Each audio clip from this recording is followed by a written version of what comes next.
E quando você vai utilizar os serviços de uma instituição financeira, a consulta na ficha cadastral pode revelar que você é uma pessoa politicamente exposta. O que isso significa? A instituição pode entender que qualquer movimentação financeira que você fizer tem que ser acompanhada de uma forma mais detalhada.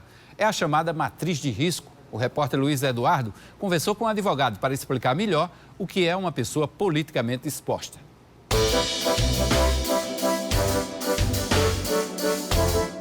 São consideradas pessoas politicamente expostas aquelas que ocuparam algum cargo público pelo menos nos últimos 5 anos. E para conversar um pouquinho sobre esse tema, a gente fala com o doutor Antônio Ferreira, que é advogado. Doutor, por que se criou essa condição de pessoa politicamente exposta? E existe alguma restrição para as pessoas que estão nessa condição? Especialmente a necessidade de criação dessa nomenclatura foi justamente para evitar a questão do crime contra o sistema financeiro nacional e a questão do lavagem de dinheiro, né? E essas pessoas que estão politicamente expostas, realmente, na legislação, elas são enquadradas, na verdade, agentes políticos, né? Que exerceram ou exercem alguma atividade política ou cargo político até então.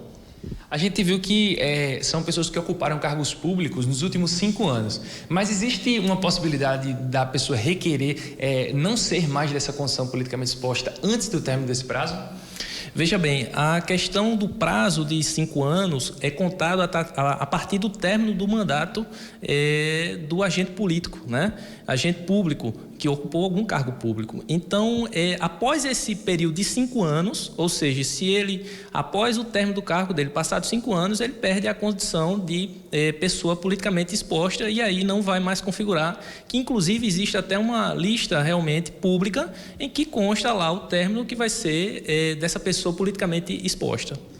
Além da própria pessoa, os parentes também dessa pessoa politicamente exposta também podem se enquadrar nessa condição. Explica um pouquinho dessa diferenciação.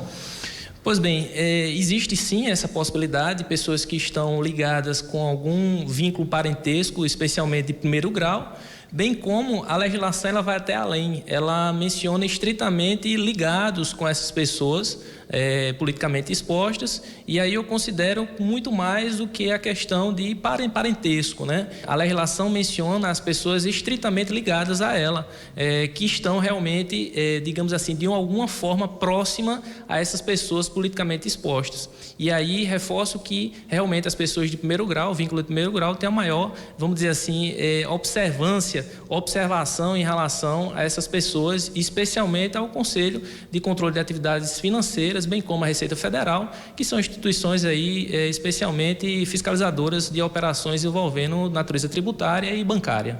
Tá certo. Muito obrigado, Antônio. Luiz Eduardo para o Correio Debate.